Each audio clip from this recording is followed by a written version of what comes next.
first is for financial statement audit for the 3 fiscal years ending June 30th, 2016, 17, and 18, in accordance with following requirements and specifications. So in other words, we're going to go to RFP for our annual audit for the next 3 years, typical annual audit. The second proposal is for an agreed-upon procedures audit to examine the use of building bond proceeds, verifying all transactions from both the Capital Projects Fund and the Fire Prevention and Safety Fund from fiscal year 2006 to present. So what that means is we will be doing a comprehensive audit, a complete examination and accounting for the use of the bond proceeds and investment earnings from 3 bond issues. The first, May 8th, 2006, the second, February 1st, 2007, the third, December 1st, 2009, covering fiscal years 2006 through present.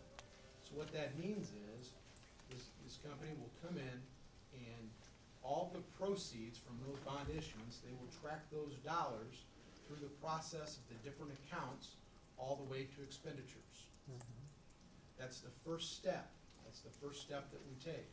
From that point, then those findings will be brought back to the board, certainly shared with the public, and determinations for future activity. But at this time, that is the RFP. We will be submitting that RFP next week, and we look to bring completed proposals back to the board at our November meeting.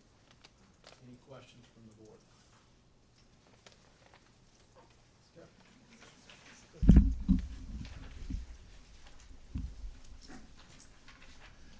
All right, under action items, the presentation of the outstanding invoices. Okay, so I have in front of me a summary of invoices in the amount of $724,458.48. I reviewed them and move for approval. Second. We have a motion, we have a second. Any discussion? Ron, I just had a couple items, thank you, my apology. Probably has to do with copies. Yeah, you're pretty good. You're pretty good. When was the last time we looked at your contracts and audited? I know we have several. Right. The copier contract at Lincoln Way West, which is with one firm, was last fulfilled through an RFP in the 5th year that West was open. Okay, so the first contract ended in 13. We're under contract for copier maintenance and supplies there through 17. The contract for North, East, and Central was last examined about a year ago and was revised based upon some cost savings opportunities that were available. That contract was actually done through an RFP and is set to expire. It's a mixture because some of the machines in the district offices, which don't see as much usage, they'll stay with us through 17, but the others are under contract to end in 2016, June 30th. And I saw in the building fund, we had several improvements in all the buildings, and several in Central as well. Were all of those, because we don't have that budget column, were all of those in our budget for this year? Yes, they were. Some of them were repairs, just necessitated it through the course of operation. Others were basic maintenance items that we do every year, so they're all part of the budget, all part of the set aside. Any other discussion? And Ron, I just have one question. This is about the utility bills, especially, for example, the water bill at Central. Is that starting to come back under control? And if it's not, could you just make sure to let us know at the first sign that it might be going back up? I mean, it seems like September it was good. It was $4,200. At all the other schools, it was about $2,000. Looked like in July, the water bill at Central was actually less than the water bill at West. So you're starting to see some, things along those lines? Yes, we definitely are, and I was going to mention that in my report later on, but since we have it here, we'll add it. I will point out that in August, you'll see what appears to be a larger expenditure at Central, but that was actually just because we had drained the pool and had to refill it. If you look back in July at North, you'll see that North's cost for water in July was much higher than it normally is, and it was the same thing. That's just part of the annual maintenance. Every summer, we drain, clean, rehab, and then refill 2 pools in the districts. But yes, I mean, as an illustration, our total water cost for the month of September, district-wide was a shade more than $13,000 less than this time last year. Okay, thanks. You're welcome. Any other comments? One other quick question, as far as the when you do the pool, the fill, especially New Onyx and being a New Onyx resident, knowing what, and I don't know if all our constituents know how much higher water bills we pay on that side of the district. But the big question is, do we get and I know we all pay high water bills, so don't get me wrong. Do we get the sewer portion credited? Because I know New Onyx does offer that when you do a fill. Yes, we do. Okay. So as long as we let them know ahead of time, Correct. for that portion, we're charged just for the water and not the sewer component. Correct. Okay. Any other comment? Roll call, Sue. Mr. McFadden? Aye. Mr. Kozel? Aye. Mrs. Molinari? Aye. Mrs. Glatz? Aye. Mr. Lulo? Aye. Dr. Johnson? Aye. Mr. Malloy? Aye. Personnel report. If I can refer you to the personnel report, found at your places this evening. Under employment, Kaylin Winans, permanent sub, English, West High School. Kaylin attended Illinois State, majored in English Language Arts. She's been a coach for the district and is currently JV cheerleading coach for Central. Permanent sub in English due to our number of maternity leaves the remainder of the year, so she'll be permanently assigned. I ask that you accept this employment as presented. So moved. Second. All right, discussion? Roll call, Sue. Mr. Lulo? Aye. Dr. Johnson? Aye. Mr. McFadden? Aye. Mr. Kozel? Aye. Mrs. Molinari? Aye. Mrs. Glatz? Aye. Mr. Malloy? Aye. Under resignations, Abby Malone, Community Relations Coordinator, resigning this position effective October 29th, 2015. Nicole Burns, Cafeteria. I'm sorry. Is that a little better? Nicole Burns, Cafeteria East High School, resigning this position effective October 30th, 2015.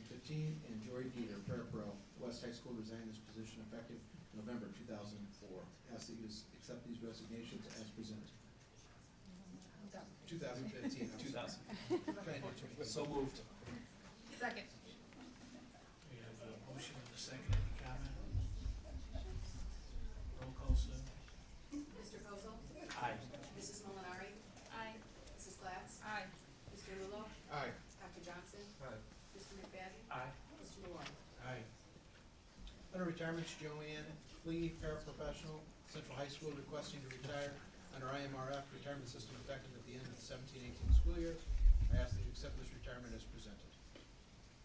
So moved. Second. We have a motion, we have a second. Any discussion? Roll call, Sue. Mrs. Molinari? Aye. Mrs. Glatz? Aye. Mr. Lulo? Aye. Dr. Johnson? Aye.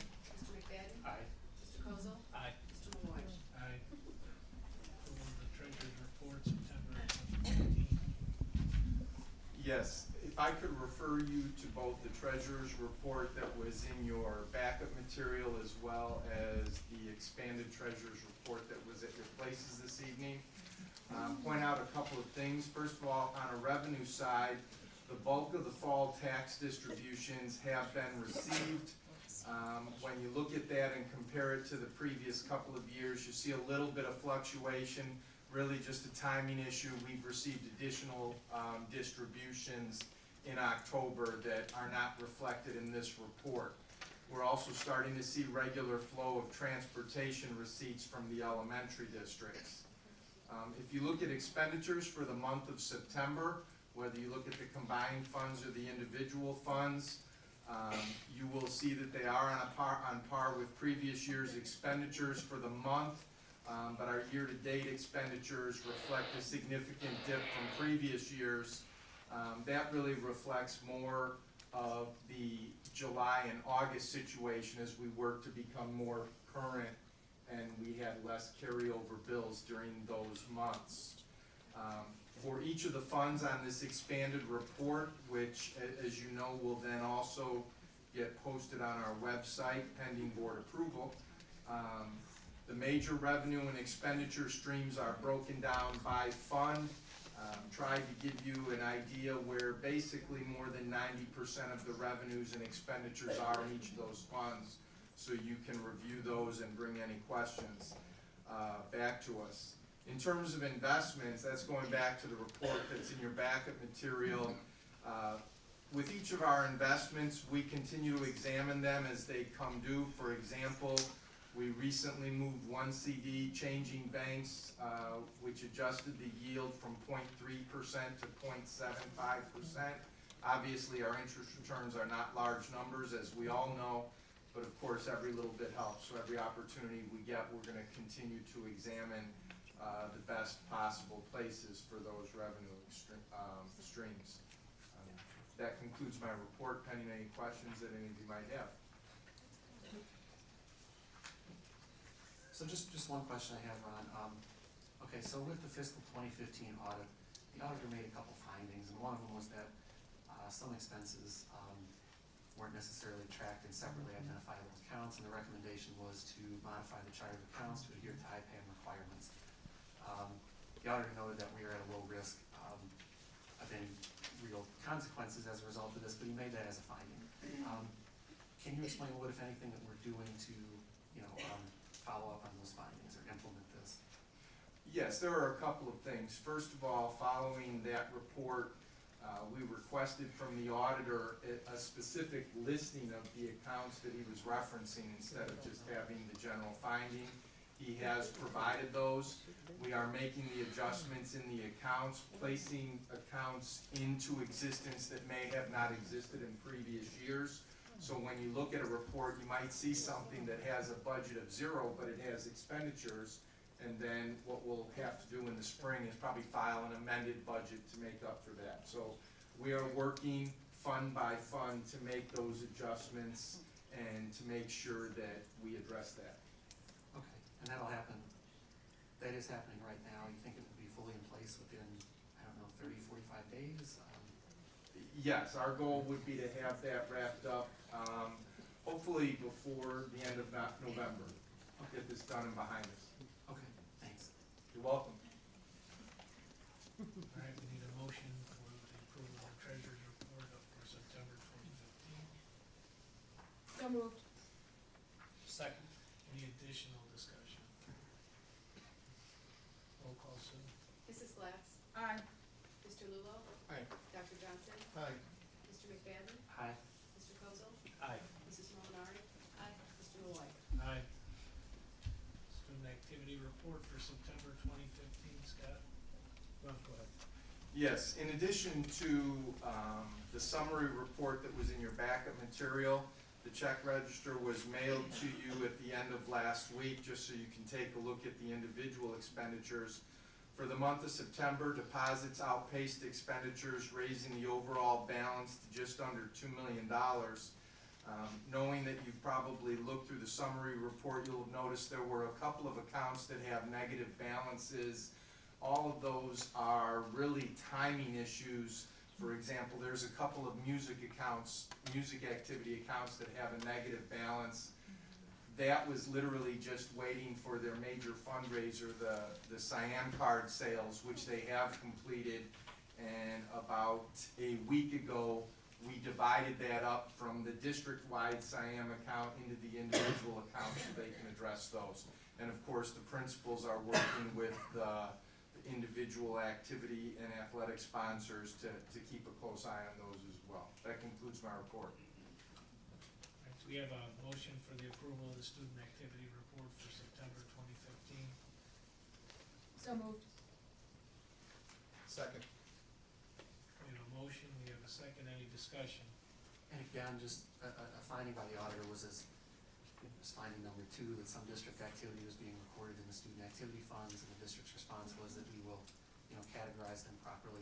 Again, is that being done? Yes, as a matter of fact, most of the areas, now actually I would say all of the areas that the auditor expressed specific concern about have been addressed. And as part of that, we have added some additional line items in the general ledger to make sure that we have those items to reflect those changes. Okay, thank you. You're welcome. Any additional discussion? We have a motion, we have a second. Roll call, Sue. Mrs. Glatz, Aye. Mr. Lulo, Aye. Dr. Johnson, Aye. Mr. McFadden, Aye. Mr. Kozel, Aye. Mrs. Molinari, Aye. Mr. Malloy. Aye. State travel, Scott? We have one item for out-of-state travel this evening, that would be the Lincoln Way East Jazz Ensemble with Ben Clark, traveling to Purdue, weather permitting, on 23rd of January. It's an annual contest at Purdue, as well as a clinic with the collegiate professionals. So that would be something I would recommend we allow our students to go to, no cost to the district. Students will do some fundraising, and typically the band boosters chip in a little as well. All right, proposed 2015 tax levy, Ron, What do you approve of that? Okay. Move to approve the out-of-state travel. Second. Discussion? Roll call, Sue. Dr. Johnson, Aye. Mr. McFadden. Aye. Mr. Kozel, Aye. Mrs. Molinari, Mrs. Glatz, Aye. Mr. Lulo, Aye. Mr. Malloy. Proposed 2015 tax levy, Ron.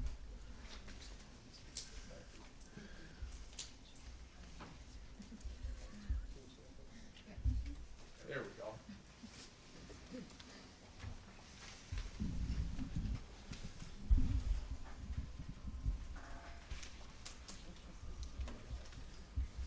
Sorry about that. I would refer you to the information that was provided in your backup material, the entire levy document. We've got a synopsis here that I'll run through real quickly. This is, of course, part of a formality that we have to undertake every year, where we basically go to the counties, Will County and Cook County, and ask them to collect the taxes that on our behalf. Okay? And again, just a reminder, it's a formal process. This is actually the start of the levy process. It will be completed at the December 10th board meeting. Eventually tonight we'll be asking your authorization to start the process. More about that in just a moment. A reminder that at this point in time, we do have to make some approximations. We're trying to do something for the 2015 tax year here in October before the calendar year is complete. So we don't have solid numbers yet on the final district EAV for 2015. We also do not have final new construction numbers, and those won't be ready technically until December 31st, and we really don't get them until March. So we have to levy accordingly to make sure that we ask for the appropriate amount of taxes. So I would give you a historical comparison. If you look at this document here, you will notice that from 2010 to 2014, we've levied anywhere from $74 to $77 million, almost $78 million in 2012. But again, as a reminder, I know the board is well aware of this, but for any individuals in the audience that might not be familiar with the process, what we ask for in the levy is not what the district receives. Okay, the amount the district receives is the actual extension, and so on the slide here you will notice, if you look at any comparisons, looking at last year for a comparison, even though we levied for slightly over $77 million, the amount of local property taxes we received for all of our funds was just a shade over $74.3 million. This year we are proposing a levy amount of $77,475,384. In calculations that I'll go through a little bit later, we're anticipating that the amount extended, putting a couple of assumptions into place, will be just a shade over $76 million. Okay? This is just a comparison from the 2014 tax year, so those were the taxes collected and paid to taxing bodies in calendar year 2015 compared to what we're looking for in tax year 2015. A reminder that no matter what, it's important that all people realize, and I think everybody in this room is aware of it, the amount of increase in anybody's property taxes is capped by the 2014 CPI of 0.8%. Now, there's still variation in what we can receive because of the property, the new construction that's come on the books that falls outside the tax cap. So that's part of the reason why we have to levy a little bit higher. Okay? Now, what's new this year? What are we doing a little bit different this year compared to previous levies? First of all, we're using a 4.5% increase in the EAV as a hedge. And by a hedge, I simply mean making sure that we put in a large enough estimated EAV to capture the funds that are available. What's EAV? EAV stands for Equalized Assessed Valuation. So if you take all of the properties in the district, add up their market value, and we can refer to that map up there, you look at the white boundaries, that's our district. If you take every single piece of property in that area, take its market value based upon assessors' calculations, and then EAV in Will County is, the assessed value is 1/3 of the market value. Now, one of the changes we've made based upon our closeout of fiscal year 2015 is we're reducing our levy amounts in 3 specific areas: municipal retirement, social security, and tort immunity. Those were areas that showed surpluses last year, so instead of requesting that money, we're shifting that over to the areas and increasing slightly our levy amounts in the education fund and building fund. Ultimately, it doesn't change the amount of money coming into the district, it simply changes which fund it's going into so that we have the money to pay the bills in that area. I would point out that our 2015 levy is about 4.24% higher than the 2014 extension. That information is contained on page 4 in your backup material. Because of that, there is not a public hearing required for the tax levy because state law in Illinois requires a public hearing if the levy is 5% or